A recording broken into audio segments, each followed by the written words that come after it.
नमस्कार। आज हम सूर्य के बारे में बात करेंगे। सूर्य जो है वो हमारे सोलर प्लैनेट का राजा है। सूर्य को राजा कहा जाता है, चंद्रमा को रानी। तो सूर्य जो है वो आत्मा का कारक है। सूर्य जो है ये सारी प्लैनेट, जितने भी प्लैनेट्स हैं, जितने भी ग्रह हैं, वो सूर्य के आसपास घूमते हैं और सूर्य उसका राजा है। तो सूर्य बलवान, आपको कैसे पता चलेगा कि आपकी कुंडली में सूर्य कमजोर है या सूर्य बलवान है? तो सूर्य अगर बलवान है तो इसका मतलब ये है कि आपके फादर के साथ आपके संबंध अच्छे हैं। आपके फादर के साथ आपके डिफरेंस ऑफ ओपिनियन नहीं है। आपके फादर के साथ आपके झगड़े नहीं होते हैं। ये अच्छे सूर्य की निशानी है। दूसरा, अगर आपका सूर्य बलवान है, अच्छा है, तो आप जल्दी उठेंगे। आप सूर्योदय से पहले उठेंगे और आपके जीवन में कोई नियम होगा, कोई एक रूल्स होंगे, रेगुलेशंस होंगे। दूसरा, अगर आपका सूर्य अच्छा है तो आप जिम्मेदारियों से भागेंगे नहीं, आप रिस्पॉन्सिबिलिटी उठाएंगे। घर की रिस्पॉन्सिबिलिटी आप उठाएंगे या समाज की तरफ की जो भी रिस्पॉन्सिबिलिटी होगी, कम्युनिटी के तरफ की जो भी रिस्पॉन्सिबिलिटी होगी, वो आप सही ढंग से निभाएंगे। तो ये अच्छे सूर्य की निशानी है। दूसरा, अगर आपका सूर्य अच्छा है तो आपकी हड्डियां मजबूत हैं। तो ये अच्छे सूर्य की निशानी है। नहीं तो जिनके कमजोर सूर्य होता है उनकी हड्डियां छोटी छोटी चोट से टूट जाती हैं। तो उससे पता चल जाता है कि इनका सूर्य कमजोर है। दूसरा, अगर आपका सूर्य अच्छा होगा तो आप गवर्नमेंट मशीनरी जो होती है, सरकारी कामकाज, उसमें कोई भी काम हो तो वो आप आसानी से आपके निपट जाएंगे। आपको वहाँ दिक्कतें नहीं आएंगी। जैसे कोई फाइल अटक गई है, कोई काम अटक गया है, सरकार में फंसा हुआ है, आगे फाइल मूव नहीं हो रही है, तो ये जो है ना कमज़ोर सूर्य की निशानी है। अगर आपकी गवर्नमेंट में, सरकारी खाते में, अगर आप कोई एप्लीकेशन या कोई आपने फाइल रखी हुई है, टेंडर रखा हुआ है या कोई आपने कोटेशन दिया हुआ है और वो फाइल आगे फॉरवर्ड नहीं हो रही है या मूव नहीं हो रही है, इसका मतलब ये है कि सरकारी गवर्नमेंट से, आप सरकारी खाते से यानी कि मशीनरी से आपको काम निकलवाने में दिक्कत होती है। तो ये कमज़ोर सूर्य की निशानी है।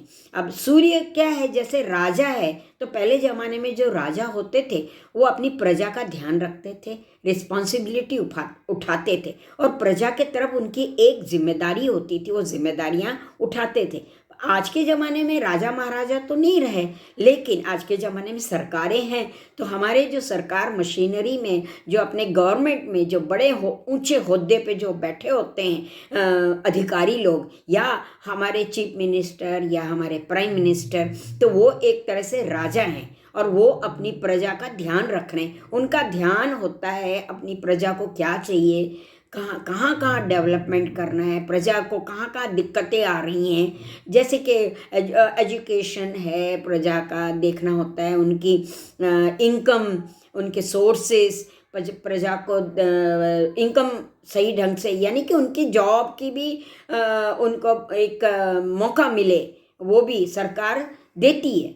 तो हर तबक्के के हर तबक्के के लोगों के लिए सरकार के पास योजनाएं होती हैं। वो अपनी प्रजा के लिए योजनाएं बनाता है। गरीब से गरीब प्रजा के लिए भी उनके पास योजना होती है, महिलाओं के लिए योजना होती है, हर एक के उत्थान के लिए वो काम करता है। तो ये सूर्य के गुण हैं। अब सूर्य कमज़ोर कब होता है?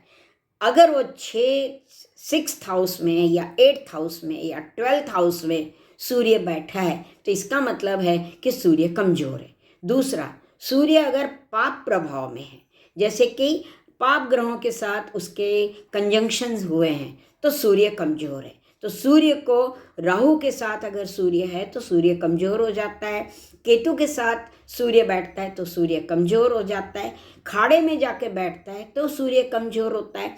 दूसरा, अगर आपके कोई नियम नहीं है, जैसे आप जल्दी नहीं उठते हैं, 10 बजे 11 बजे उठते, कोई नियम नहीं है आपके जीवन में, आपका कोई रूल्स एंड रेगुलेशंस नहीं है, टाइम से उठना, टाइम से सोना, टाइम से खाना वगैरह जो एक नियम होता है वो अगर आप नियम को फॉलो नहीं कर रहे हैं तो आपका सूर्य कमज़ोर हो जाता है। सूर्य को बलवान करने का एक ये उपाय भी है कि अगर आपको सूर्य को बलवान करना है तो आप सबसे पहले तो नियमित रहिए, जिम्मेदारियां उठाइए, सुबह जल्दी उठिए, सूर्योदय से पहले उठिए, सूर्य को जल चढ़ाइए, सूर्य के मंत्र करिए, गायत्री मंत्र करिए।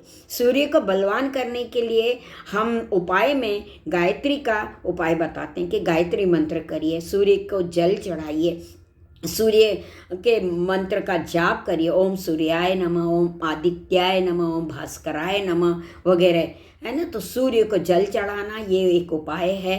और दूसरा कि नियमित रहना, और तीसरी बात कि फादर से रिश्ता सुधारना। चाहे कितने भी डिफरेंस ऑफ ओपिनियन हो, पर आपको फादर के साथ अपने रिश्ते को सुधारना चाहिए। फादर के साथ कैसे भी करके आप तालमेल बिठाना चाहिए, है ना, फादर के साथ। तो अपने फादर से रिश्ता सुधारिए। जिनके फादर से रिश्ते खराब होते हैं उनका सूर्य खराब होता है। तो हम यही सलाह देते हैं कि आप अपने पिता से रिश्ता सुधारिए। थोड़ा ईगो मत लाइए, क्योंकि फादर है वो, तो उसका तो ईगो होगा, और आप उनकी औलाद है, संतान है, तो आपका ईगो नहीं होना चाहिए। तो फादर एक गुरु भी है, तो वहाँ झुकना चाहिए, आपको झुकना पड़ेगा और उनकी बातें सुननी पड़ेगी, चाहे गलत हो चाहे सही हो। उनके आगे आर्गुमेंट नहीं करना है। जैसे सरकार के आगे आप झुक जाते हो ना, वहाँ आर्गुमेंट करते हो, नहीं करते। तो फादर भी सरकार है, वो भी आपके घर का मुखिया है, तो उनकी भी बातें आपको सुननी है।